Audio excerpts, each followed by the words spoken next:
AURORA and ONIC ID. Yes, Game 2 of the Grand Finals is ready to begin. ONIC Indonesia looking to extend their lead. AURORA Gaming Turkey looking to strike back. This is best of 5. This is championship pressure.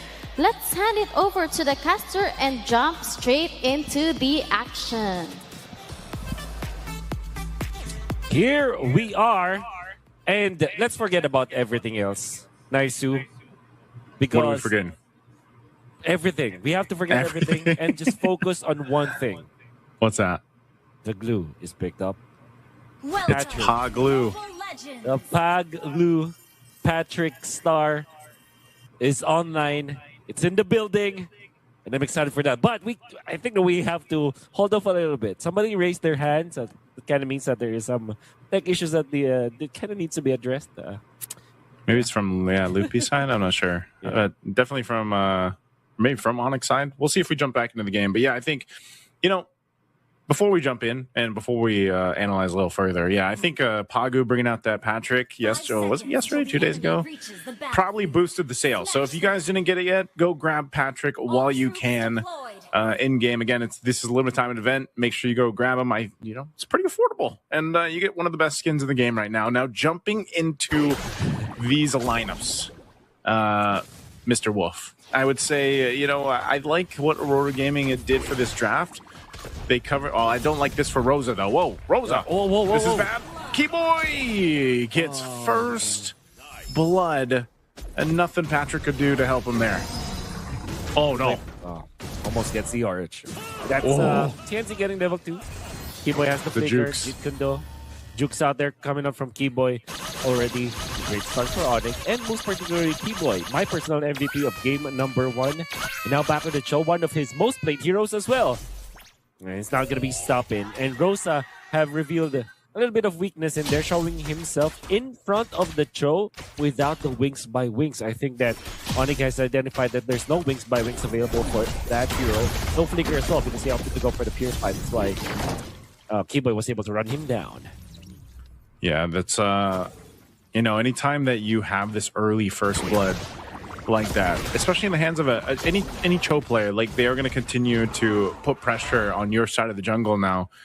So we'll see if that ends up being a little bit too much for Keyboy, and then he gets punished. As you can see, he's doing exactly just that, giving that information over to Kyrie and the rest of ONIC too. So once that level 4 is available is when you expect both more so the Cho really to be a little more proactive on the kicks, using that ultimate to set things up.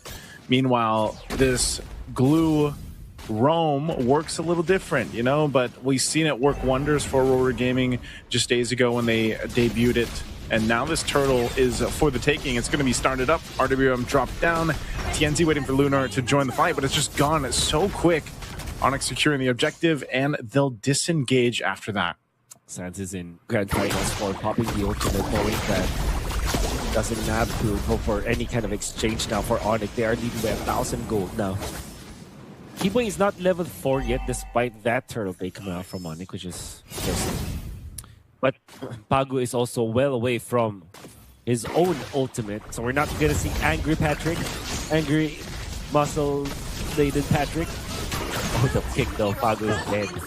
Oh man, you don't want to see that on the glue.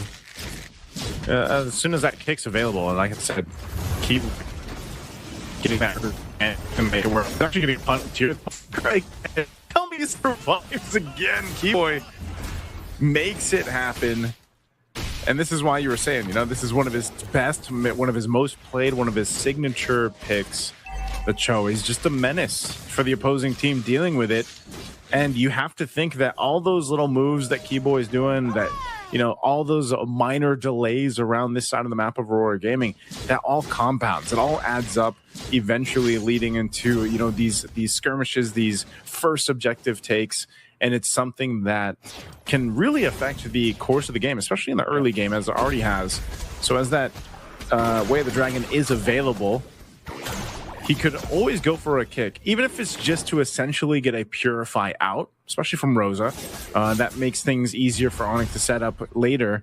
So for Aurora Gaming, based on how this beginning of the game has gone, nothing on the board just yet. It's not anything too crazy. This 2,000 gold lead that ONIC has is still definitely in a place of contention for Aurora Gaming. Even this first turtle, if they somehow are in a better position to fight for this next turtle, that would be great. If they can take out a member from ONIC, then that would be even better. But as we've seen here, Wolf, like the fact that they have a claw to the gold lane is going to take a little bit longer to build up.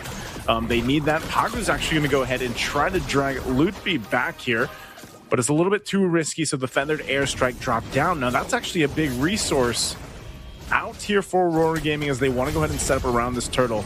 You can see ONIC, they're going to use that Black Dragon form. There's the kick too. For Pagu could be in trouble with trying to buy time up for the turtle. Lose a lunar. Aurora Gaming might have just missed some of their shots, but if they connected with those, things will be totally different. They could have taken out some members of ONIC. They could have taken Turtle easily. Lunar got outplayed by Sans. Sans, instead of going to the back, instead of like going for a fear movement, he went forwards, which meant that one spell or one skill taken up from Lunar didn't hit. Whoa. Look at that burst. That's that setup potential, especially with the Mountain Shocker. And always YSS's damage in the early is quite devastating, especially for the mid lane mages that do get set up there. Once again, Skylar just gives some information. Lunar, the shot essence from Lutfi, enough alongside Kyrie to win that fight. Right now, they're just continuing to build up on the lead they have here. Making the right move now for ONIC. They have pressure up top. Skylar, though, not going to be able to survive. That's the power of Baksha and Tianzi. Great footwork and stuff as well. No chance for Skylar to do anything afterwards. That would mean that they will at least get on the board. 1-5 is the kill score. ONIC leading by 3,000 gold as they have pushed the bottom lane as well. The map looking all red right now. And that red meant ONIC. Oof. Black Dragon form used. I think he's going to be able to escape though. Lutfi is fine. If you look at Aurora Gaming's chances of winning this game, because again, this is the grand final, it's a best of 5. There's quite a bit of jump to in terms of the prize money between the first and second place here. And obviously, if Aurora Gaming can beat ONIC Esports, that would be a huge statement here in Games of the Future 2025. And the way they're going to have to make that happen is allowing Sigiboom to get farmed up on this Claude. They're going to be rotating for this turtle. Once again, fighting for it. That's the kick, separating Pagu from the fight. Sigiboom gets the turtle secured now, and Lupi trying to get away as Lunar also on the disengage. Keyboy won't be able to catch him. Doesn't have the kick anyway. So once again, Aurora Gaming taking these little wins where they can. If that means getting a turtle, then that's something for them, rather than losing everything. Although Pagu is really struggling to try to make it work this time around, it just seems like ONIC saw that game. They know how to handle this glue roam. And so far, again, it's got to be a stack of compounding small wins for Aurora Gaming to get back into this game. ONIC are doing the right moves. Fortunately for Aurora, a little bit of, like you said, staggering some of the little wins that we have with the turtle. Tianzi. There's the kick. Feathered airstrike, RWM just right across the battlefield in the mid lane. It's chaotic, it's messy, but even under the turret they go. A double kill for Kyrie. Looking for more, forcing it under and in between the tier 1 and tier 2 turret. As 3 fall for Aurora Gaming. Man, ONIC is just so good at juggling around the team fight. Huh?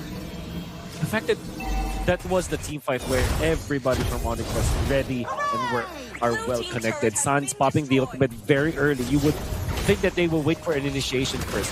Of course, they did wait for this kick, but even then, it actually set up for this new jump ultimate to have so much value because it already threatened the members of Aurora and also landed so much damage already around. The way that ONIC Esports are layering their skills are so good, especially because Keyboy's just been acting the map. So far has been phenomenal all throughout the tournament, but particularly in this grand final series, it's been instrumental to ONIC's wins in the early stages of the game. Seems like he's not going to be stopping as of this moment. It's already providing the vision for ONIC as they set up for the Lord.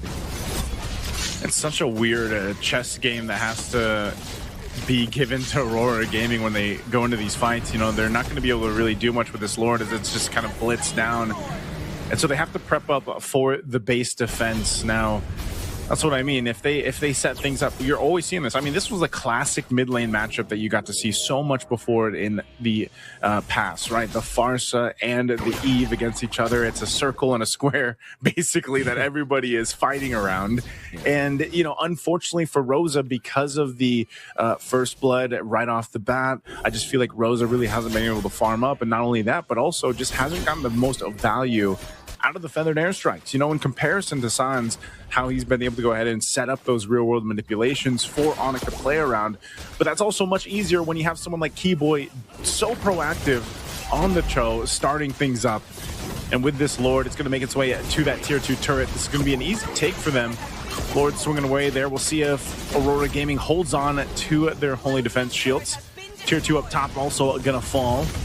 So we'll see. Once again, there's the kick. Way the Dragon. Feathered Airstrike going to be dropped down as well, but they're all out of range.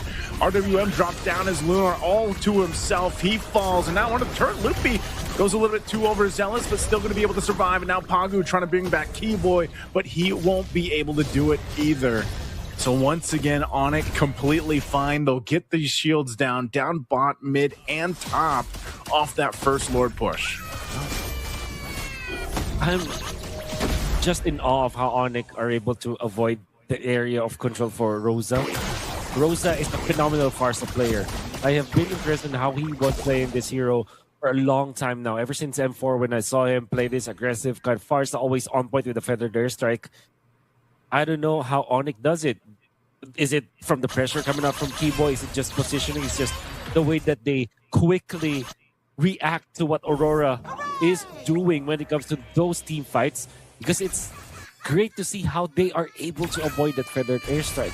At this point in the game, Aurora Gaming does not have enough of team fighting tools from Sigiboom. Despite Sigiboom having this free item power spike, ONIC esports players are so tanky that Sigiboom will need another one, maybe another Malefic or on top of the items that he has right now. That means that somebody has to cut up the slack. Rosa has to deal the damage because TNZ, this guy is now playing an assassin. He's playing a utility jungle, more of a tanky role, more of a supplementing kind of role. I'm saying this, ONIC are avoiding the main DPS of Aurora Gaming in a masterful way, and Aurora Gaming has to solve this. It's very, again, it seems easier than it actually is with the way that ONIC is playing these team fights. You know, being able to actually split up or disengage or even just keep a distance from the main majority of the damage that Aurora Gaming has. Because again, it's not the Feathered Airstrike, it's the Blazing Duet, right? And it's been that target acquisition too that you see Keyboy, where he's more often than not actually getting Lunar, kicking Lunar or Pagu away from the team, and then they isolate them, and you know, they get the automatic kill, plus they stay away from the main source of damage. So once that's expended, once the Blazing Duet and the Feathered Airstrike are gone, what left do you have other than the auto attacks, mainly from Sigiboom, right? And like you mentioned, in terms of itemization, ONIC, because of the massive lead that they have, the 10,000, they already have it. You see there too. Keyboy alone, man, he's got the Chastised Pauldron plus the Antique Cuirass now. So even if Keyboy jumps in, he's not too worried about Sigiboom, right? And he's also got the Athena Shield just to go ahead and help with that damage if he does get hit by Rosa. But so far, that really hasn't been the case. He's been able to go in, just get the kickoff, and then the team follows suit from there. So now with the Lord making its way down the mid, with this kind of advantage in terms of itemization, they're in a really good position to knock down these base turrets. But I think Gun picked up by Sigiboom going in for utility instead of raw damage. Not sure if this will be enough against ONIC as of this moment, especially the presence of the Chastised Pauldron push already coming out from ONIC. Top turret going to be worked on here. This Lord should be made quick work of. The Black Dragon form dropped down. There's the Feathered Airstrike. A couple shots on the minion waves, trying to keep them at bay. The turret's still going to stand because it was cleared out by Rosa. It's only the mid turret down for now. ONIC should be able to get this top turret, at least with this next wave pushing in. Are they going to go for the cutoff here? They'll get the turret, and it looks like they might back off. That bottom wave not pushed in quite just yet, so ONIC playing it safe, disciplined, even with a almost 12,000 gold lead against Aurora Gaming in Game 2. They will take their time. A bottom wave nearly pushing in. They might force this once again. Lutby doesn't have the Black Dragon form just yet. There's the Feathered Airstrike. Clearing out the minion wave, and Aurora Gaming will hold on to it, but oh, Pagu might be in trouble. TNZ as well. TNZ going to be in trouble. Popping the Poissons under the turret. Still going to be able to live with 1 HP. And ONIC still pressing the situation. Skylar jumps in. He's going to take the brunt of the damage. Pops the Winter Crown. He could be in trouble here. ONIC trying to help him out, but finally a kill converted for Aurora Gaming. Been a long time since they've gotten a kill. They moved on to Skylar up top. That was the first kill that they've had. The second and only to them on the side of ONIC is onto Skylar once again. But that was more of an aggressive play coming out from ONIC that was punished by Aurora. They used Winter Crown, but they didn't have any minion wave to capitalize with that. ONIC, the way that I'm looking at the way they push is that they're protecting the minion waves. I think that's really commendable on how ONIC is handling this. However, Aurora have found a way for them to deal with ONIC's push. Farsa ultimate from Rosa just to clear out the minion waves instead of reserving it for the heroes. The innate effect of it is that they are able to defend their turret, and if ONIC eventually goes for the dive, you can see that there could be that punish. Now, 15 minutes in, Aurora Gaming has a little bit of fight in them compared to ONIC. They still have 10,000, about 10,000 gold as an advantage for ONIC, which kind of translates to them being tanky enough to frontline against Aurora Gaming. So this Lord is going to be tricky for Aurora Gaming for sure. See how they approach it, and if they even really want to get in range here. ONIC will take their time because they know if they actually force a fight, there's potential that they could just end the game even without claiming this Lord. Skylar picking up his own Chastised Pauldron. Let's go ahead and help with that damage coming out from Siggy Boom and that attack speed. So it looks like Aurora Gaming wants to fight for this one. Lord's going to be at half health. ONIC, knowing that they have the advantage, they can let them go ahead and take most of that damage. So they force Aurora Gaming off the Lord, and they'll go in to clean it up to secure the Lord. And now Aurora Gaming, after needing to defend the base, they're going to have to defend it once again. Keyboy with the Winter Crown as the last pickup here for ONIC. They're really feeling that this is their shot against Aurora Gaming to reach match point. They are going in for the jugular. What this gives Keyboy is that freedom to go in even under the turret. Ooh, they get a flicker out from Skylar.